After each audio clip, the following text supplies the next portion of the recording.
السلام علیکم ناظرین،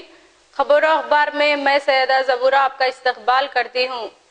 آج کی اہم ترین سرخیاں پیش خدمت ہیں۔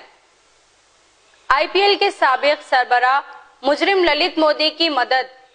سشما سوراج کا اعتراف، وزیر خارجہ کو حکومت بی جے پی اور آر ایس ایس کی کھلی تائید،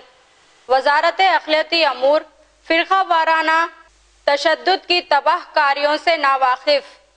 پارلیمنٹ کمیٹی کی رپورٹ میں اظہار حیرت، 3 سال میں 2000 فسادات۔ دنیا کے سب سے بڑے یوگا کیمپ کی تیاریاں مکمل، بیرون ممالک میں ہندوستانی سفارت خانوں پر بھی یوگا کا اہتمام، بی جے پی مانجھی کی تائید کرنے پر مجبور، بہار میں انتخابات ترقی کے بجائے ذات پات پر لڑے جائیں گے، امبیڈکر کے پوتے آنند راج کا سخت بیان،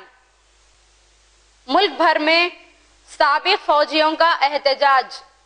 ایک رینک ایک پنشن پر عمل کرنے کا مطالبہ، کسان اور طلباء کا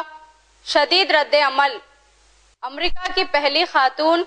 صدر بننے کے لیے ہلاری کلنٹن کی مہم کا آغاز،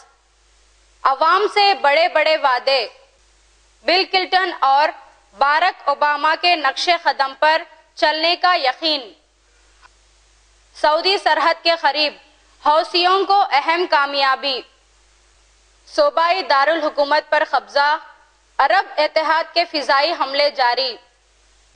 شام میں داعش سے لڑائی،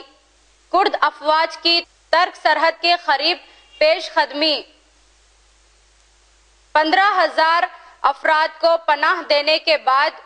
ترکی نے سرحد بند کر دی،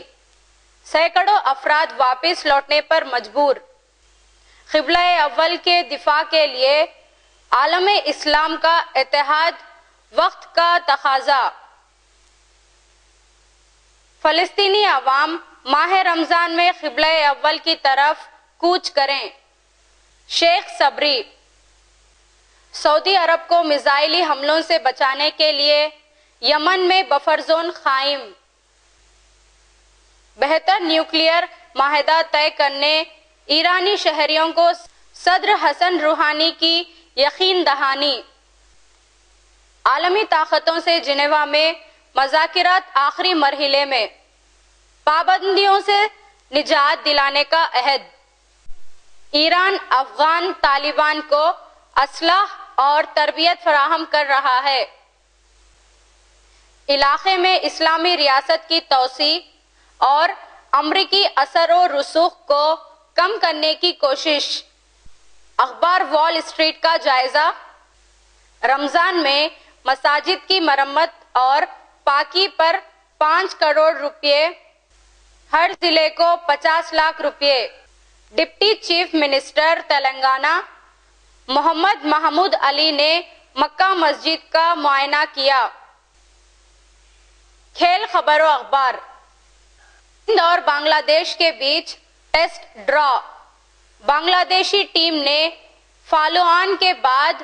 دوسری اننگز میں بغیر نقصان کے 23 رن بنائے، آسٹریلیا کے خلاف ویسٹ انڈیز کو ایک اور شکست کا خطرہ۔